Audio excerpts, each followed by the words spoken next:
មួយសិនចាអូខេហ្នឹងហើយរដ្ឋាភិបាលចឹងតើតើ assignment no assignment homework ទៅបងខ្ញុំដាក់ឲ្យតែយើង apply ទៅលើ take មួយដែលយើងបានហ៊ានហ្នឹង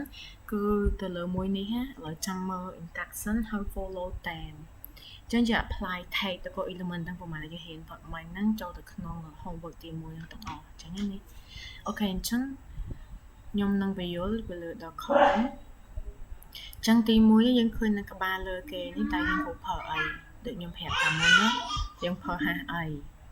ហាស់1ដល់ហាស់10តើយើងមក web page គួរតែមានហាស់1ហ្នឹងមែនអញ្ចឹងណាចឹងនេះហើយវាទៅកតាចឹងត្រូវទៅកតាចឹងណាទី2នេះទៅក្នុង paragraph យើងប្រើ tag អី element អីមកប្រើហានេះ C more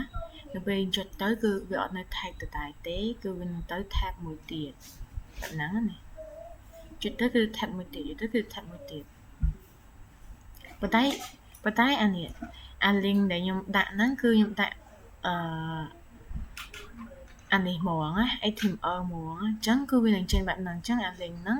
ដូរទៅដាក់អីផ្សេងក៏បានដែរទៅនឹងកោះរងព័ត៌មានកោះរងអីចឹងក៏អូខេចាំម្ដងទៀតពេលចុចទៅ tab មួយទៀតអញ្ចឹង link បាច់ចាំដាក់ដូចខ្ញុំក៏បានដែរដាក់ទៅកន្លែងណាផ្សេងទៅឃើញអីផ្សេងនេះចឹងទៅអូខេ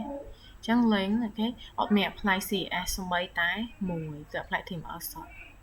ចឹងណាហើយតើតើនឹងរូបមានរូបពីរបែបនេះហើយរូបហ្នឹងគឺមានកម្ពស់ស្មើគ្នាទៅតឹងអត់មិនចៃចឹងសេរីហើយសេរីកម្ពស់ attribute ដែលនៅក្នុង HTML tag របស់យើងតាមហ្នឹងអត់មានប្រើ CSS ទេអូខេចឹងពេលខ្ញុំ hover រូបនេះមួយនេះ Content so beautiful ចឹងគឺយើងក៏ធ្វើមកដើម្បីចេញចឹងណាយើង save វាមកនេះដែរនេះ this is the map ចឹង hover លើហ្នឹងវាចេញវា load ចឹងណាហើយនេះគឺ code by ធម្មតាទេអក្សរ dot ចឹងក៏ជាប្រភេទហាស់ហើយតែហាស់អីហាស់2ហាស់3ហាស់អីចឹងទៅហើយដាក់ទៅកតាបែបហ្នឹងអូខេតែប៉ុណ្ណឹងអញ្ចឹងបន្ទាប់ពីធ្វើរួច zip file ឲ្យខ្ញុំនៅក្នុង Telegram អូខេ zip file ឲ្យខ្ញុំ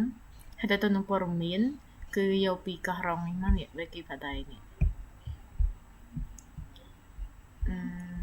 ព័ត៌មានខុសពីហ្នឹងក៏បានឲ្យទៅជាទរងបែបហ្នឹងអញ្ចឹងណាអូខេប៉ុណ្ណឹងហ្នឹងគឺជា homework ទី1យើង apply tag visual ទៀតអីទេ